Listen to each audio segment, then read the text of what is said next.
pues otra vez el regreso a esa cercanía, o sea, dicen ellos sana cercanía, ¿no? Ahora con el revolucionario institucional, y si no perciben ustedes que es el regreso al partido de Estado, ¿no?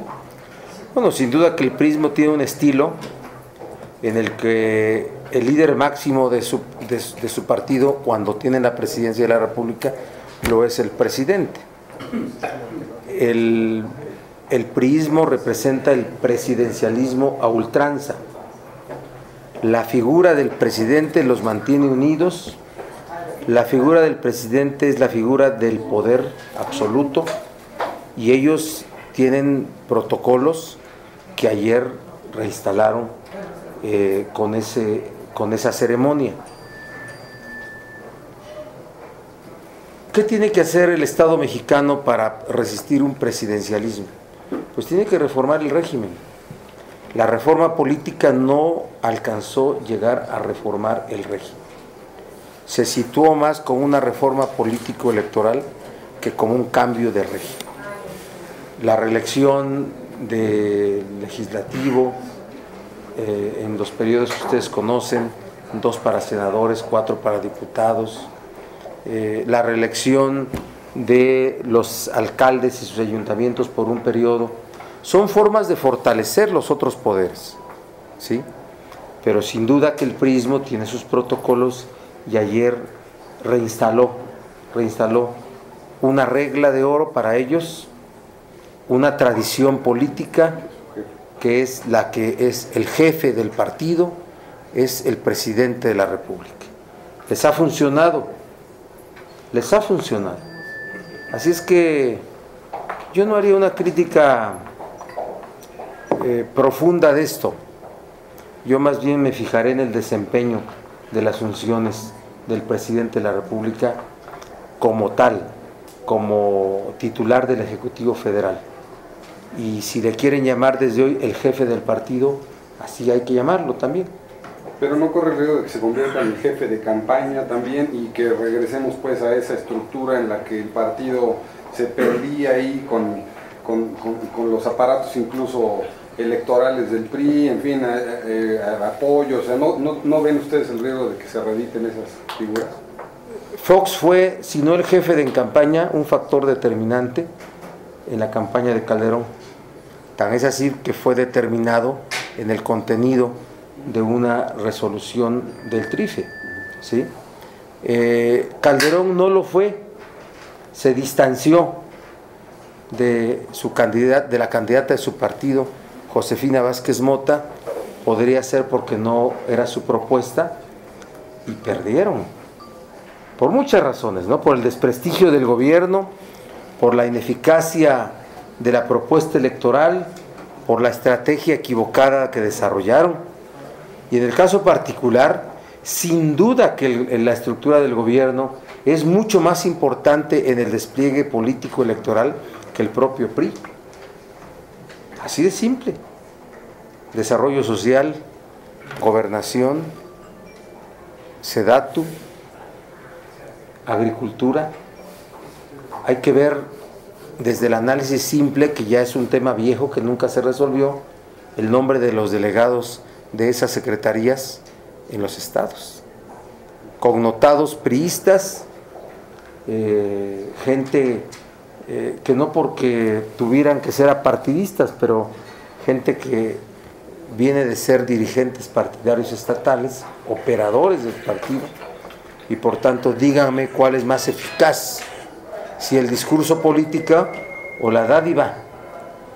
Por eso la reforma constitucional que se inicia ayer con la iniciativa que presenta el Ejecutivo como un compromiso de lo que quedó pendiente, la dádiva, el concepto de dádiva y el concepto de adquisición y no de compraventa.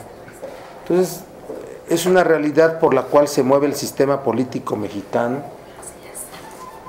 reconocida como eficaz por todos, incluyendo los que no son del PRI, validada como parte de la cultura de nosotros, hablo de todos, no hablo de mí, hablo de nosotros, conglomerado social, que la da por válida.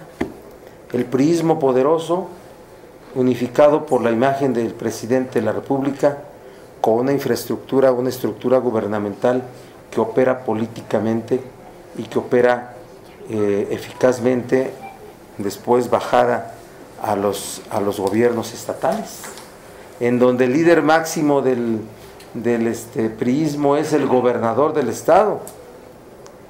Vean que no es así en el caso de Guerrero.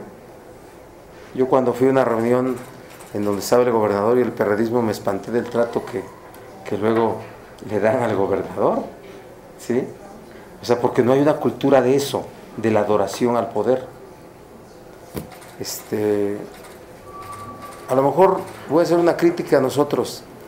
Nos faltaría tener una cultura de más ortodoxia política a la oposición de izquierda, ¿sí? Lo digo con un tono muy autocrítico también, y que contribuye también a un asunto de unidad. Sí, luego le pegan al jefe de gobierno por todos lados. No quise decirlo. Pero es parte de una cultura política que no está instalada en la izquierda. Qué bueno que no está instalada. Yo hablo que deberíamos tener más ortodoxia política. ¿Por qué no tenemos ortodoxia política? Pues porque no hemos sido clase política gobernante todavía, ¿sí? Pero la izquierda se reivindica con una defensa absoluta de la libertad para opinar, de la crítica y la autocrítica, ¿sí? Entonces, finalmente así ocurre. Pero lo que vio ayer entonces no lo ve como una restauración. O sea, sí, lo veo como una restauración, por eso describí todo eso. Es la restauración de un gobierno priista en donde el jefe del partido lo es el presidente de la República, que para ellos es un factor de unidad y que para ellos significa la operación política a través de las estructuras de gobierno que se reproducen en los estados a través de los gobernadores. ¿Cómo regresa el PRI al gobierno? A través de los señores feudales que son los gobernadores, ¿no? Y luego que se reproducen en los municipios. Pero el mensaje frente a 2015, pues... ¿Cómo lo ves? Okay. De involución. Es un mensaje de involución. Yo algún día le comenté al presidente Peña que qué seguía después de que alguien, un mexicano fuera presidente de la República. El poder ya no. Trascender. Y para que alguien que es presidente de la República trascienda, tiene que actuar para que la democracia en México evolucione. Sí. Entonces, ayer ese festín político reproduce la cultura política del priismo, que les ha funcionado, repito, y que no representa una evolución. Por eso digo, es una involución. Y desde luego, o sea, vamos a ver cuántas cosas más pasan. Pero van por la mayoría absoluta de la Cámara. No, mira, la mayoría absoluta es un deseo inalcanzable para los partidos. Afortunadamente, la mayoría absoluta o las mayorías en las cámaras ya no dependen solo de los partidos, dependen de la sociedad. Así como muchos votamos cuando en la elección del ¿qué año fue? En el 79, votamos sin ser de izquierda, yo voté para que los partidos de izquierda tuvieran acceso a registro. Éramos unos muchachitos, era la primera vez que votaba yo, y votamos con esa conciencia. Yo lo hice desde mi provincia, ¿sí? Hoy mucha gente vota para que las cosas no se conviertan en situaciones de imposible solución como serían unas mayorías. La mayoría en las cámaras ya no depende solo del partido, depende de la sociedad. Y ya no hay una sociedad que se pronuncie, que se exprese para que un partido político tenga una mayoría. Señor, yo quisiera preguntarle sobre el regreso de su compañera Vianney, gracias a nuestro que va a ser el día de mañana. Si ustedes ya conocen con fracción los términos de la investigación que hizo la PGR. Bueno, nosotros, y digo nosotros porque fue un acuerdo del grupo, acompañamos la decisión de la senadora cuando pidió licencia. Compartimos esa decisión y hasta sugerimos alguna estrategia para ello. Que la senadora pidiera licencia a sabiendas de que el fuero no lo pierde, pero es una señal pública de que se ponía a disposición de la autoridad para que sin ninguna restricción y sin ningún obstáculo fuera investigada. Yo di una conferencia de prensa solo y yo la acompañé junto con el senador Raúl Cervantes a presentar una denuncia de hechos ante la PGR. El procurador, con un muy buen trato, le comentó que estarían investigando todo lo relacionado con ella, que la citarían a declarar, que investigarían y si podrían alcanzar pruebas se determinaría la responsabilidad. Yo tuve contacto con ella el día de ayer, cuando me formalizó su decisión de regresar, y me dijo que ya había presentado un escrito a la mesa directiva del Senado donde comunicaba su regreso, y que también había hablado un día antes con el procurador, quien le había dicho, ¿sí?, que no había ninguna prueba en su contra, y que ese hecho lo iba a dar a conocer el procurador el día de hoy o el día de mañana. Eso es lo que me dijo la senadora, ¿sí? El día de hoy ha dado múltiples entrevistas en ese mismo sentido, ¿sí? Y por tanto será mañana cuando ella se reintegra a sus funciones. Muy probablemente dé una conferencia de prensa, muy probablemente yo la acompañe, y es lo que puedo decir, ¿sí? Es una decisión de la senadora que la asume cuando ha tenido a decir de ella la noticia de que no tiene ninguna, no se ha alcanzado por la Procuraduría ninguna prueba en su contra. Además de que ya transcurrieron los 30 días que ya había establecido, ¿no? Es que más allá de los 30 días era un asunto que ella se determinó, porque las licencias son por tiempo indeterminado, y el tiempo indeterminado puede ser una hora, un día o el resto del tiempo por el cual ha sido uno electo o electa. Es que es lo que les puedo decir, y yo espero que las cosas caminen bien, que el desempeño de todos los integrantes del grupo parlamentario sea un desempeño que prestigie al grupo, que prestigie al Senado, y yo espero que ocurran así las cosas. Oiga, senador, hablando de Michoacán, ¿podría darnos su opinión sobre esta situación que se dio, en donde autodefensas pues sacaron al presidente municipal frente a autoridades federales incluso?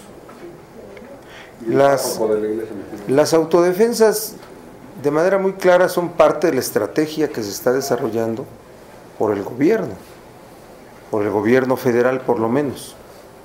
Entonces, que no el comisionado se deslinde de lo que está ocurriendo a través de las autodefensas, de manera muy clara. O sea, son los porros del gobierno, digamos. Es parte de la estrategia del gobierno. ¿Como paramilitares más o menos? Pues son parte de la estrategia del gobierno con armas, ¿sí? Con armas.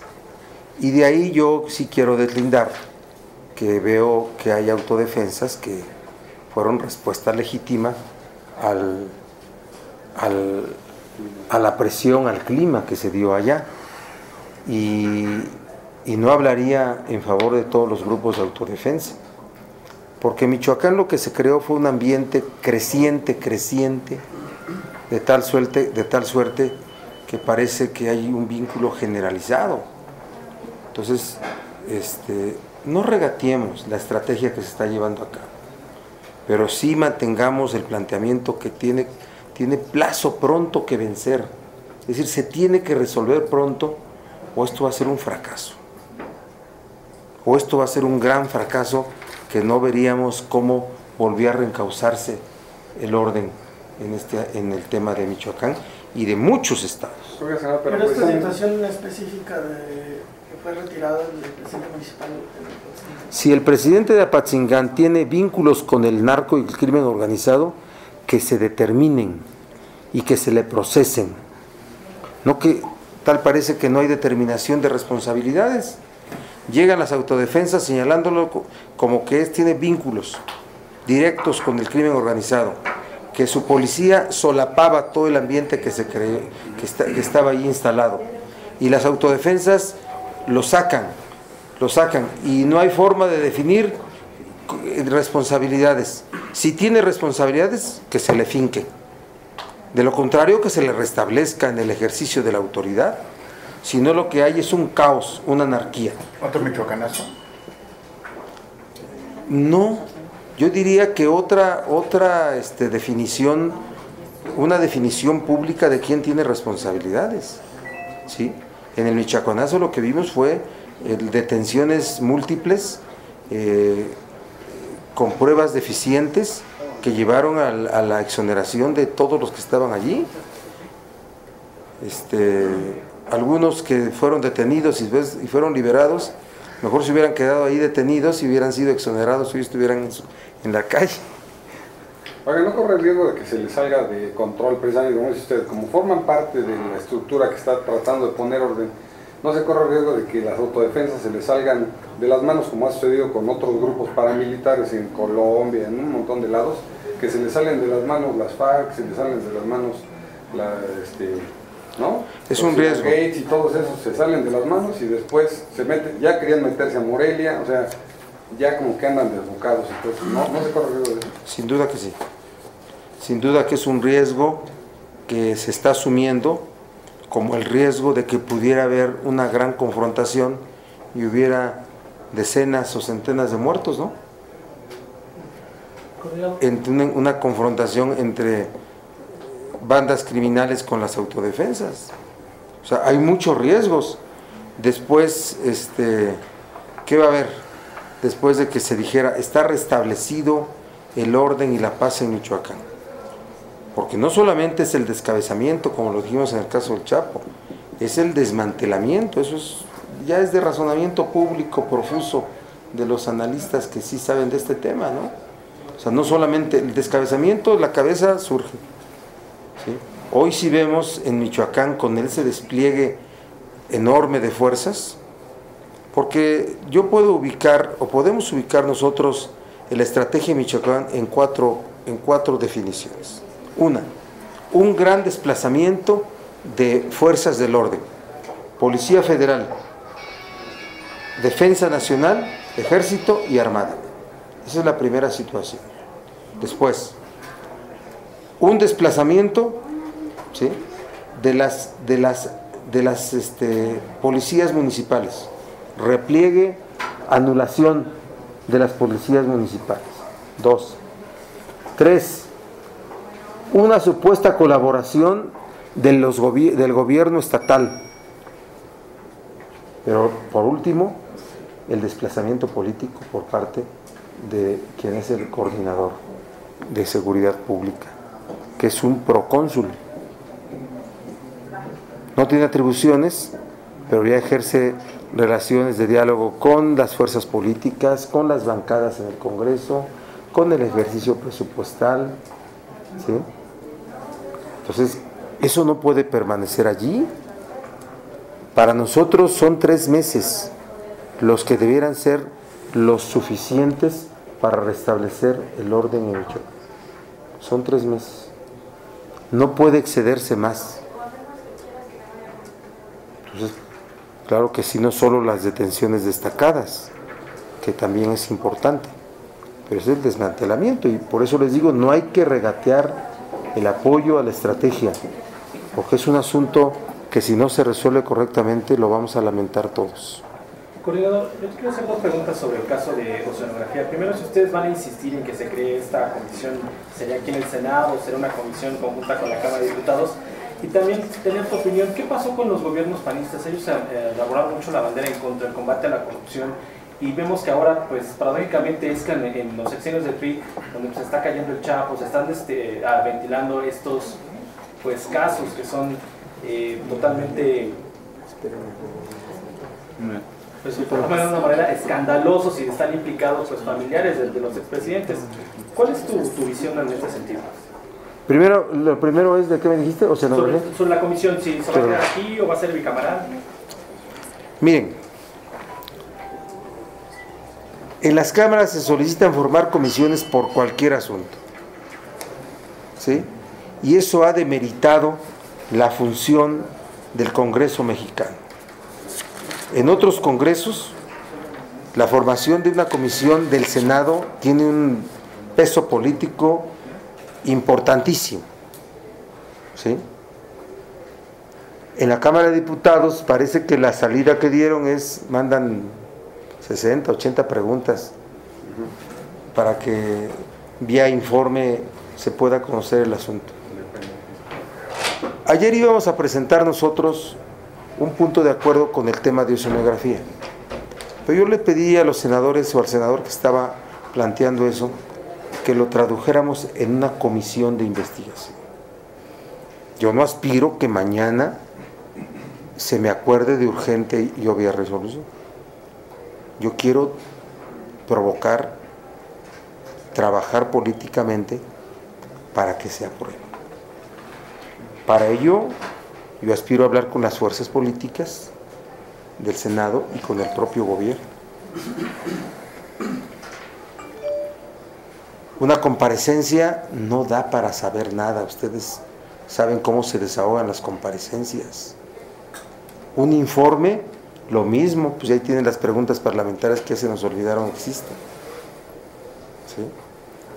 Tiene que ser una comisión del más alto nivel para que podamos conocer ese y otros asuntos vinculados. Esa es la opinión que traemos nosotros, de una comisión del más alto nivel del Senado, que nosotros mismos apoyemos para crear un antecedente en el Congreso mexicano de que este tipo de asuntos pueden ser investigados de manera seria y profunda por un órgano que es un órgano de control político al Ejecutivo, porque lo que podríamos estar viendo es el involucramiento y la corrupción de servidores públicos de las dos administraciones anteriores en casos de corrupción. ¿Cuál es el órgano del Estado que tiene que formar una comisión? Las cámaras. Si Diputados optó por preguntas, que nosotros optemos por una comisión investigadora. Y si el PAN tiene necesidad de cambiar su perfil y de renovar la opinión que los ciudadanos tienen hoy sobre ese partido, es una buena oportunidad. Y el PRI tendrá que decir que sí, o de lo contrario sigue un asunto de los necesitamos para las votaciones de las leyes secundarias, y mejor después, ¿no? ¿Cómo iba a atacar la administración anterior, la actual a la administración anterior, si requerían 2/3 para sacar las reformas constitucionales? Eso fue real, ¿eh? ¿Tú lo vas a poner como una condicionante, es decir, que se cree esta comisión alta, con alto nivel para investigar a cambio de las secundarias? No, nunca hemos puesto condiciones. ¿Sí? No, pero lo que yo sí advierto que el PRI tiene que colaborar, o de lo contrario estaría evidenciando nuevamente que requieren los votos del PAN para sacar las secundarias, como requirieron los votos del PAN para sacar las constitucionales con 2/3. Ya Gamboa dijo que no. ¿Qué dijo que no? Ayer mismo dijo que ya no a la comisión, que porque se generarían comisionitis. Por eso mismo he dicho que las comisiones en las cámaras, de tanto que las piden, hasta por cualquier cosa, se han demeritado. Pero yo lo que digo es que voy a solicitarla, a pesar de la opinión del senador Gamboa, y trataré de convencer a Gamboa, a los senadores del PRI y al propio gobierno. O sea, hay que hacer política. ¿Por qué no es importante el caso de oceanografía como un hecho de corrupción que involucra a servidores públicos de la administración pasada y la anterior? Si el PRI no accede, ¿sería una suerte de sinónimo de complicidad, senador? No quiero utilizar ese término, pero sería un asunto de cálculo político para no agredir al PAN, que el PAN no debe sentirse agredido, por cierto, no debe sentirse agredido por razones de cálculo numérico en la aprobación de las leyes que vienen. ¿Y cómo ve lo de los 40 relojitos de $500,000 de pesos que distribuyeron entre funcionarios de Pemex? Pues así se mueven, ¿no? Así se mueven, son prácticas de seducción, eso es lo de menos, lo de los relojitos. Lo demás es las pacas de dólares, aunque no haya videos. Ni ligas. Videos, nada. Pero hay un límite para recibir regalos en la administración pública. Claro que sí. Nosotros, está rebasado en 8,000 veces. Sí. A nosotros de eso nos fijamos cuando nos regalan cositas el fin de año. Y esto no era un regalo, esto era un acto de corrupción, de compra. ¿Sí? No es el regalito que mira que te traje, ¿no? $40,000, pues no sé ni qué reloj se puede comprar con eso. Pero son 40 funcionarios de Pemex, es decir, es imposible que no se supiera, ¿no? Pues sí, es un algo que tiene que resolverse también en el comportamiento del servicio público. La administración pasada, el deterioro del poder era evidente. ¿Recuerdan el asunto de la PGR? La confrontación con seguridad pública, con defensa nacional, ¿sí? Había un deterioro político en el ejercicio del poder que llevaba a ese tipo de cosas en muchas áreas. El problema es que entra esta administración y tal parece que no encontró nada, ¿verdad? Sí, tal parece que no encontró nada. El escándalo en la administración de Fox de los hijos de Marta y el control que tuvieron sobre las aduanas y sobre los contratos y sobre muchas cosas.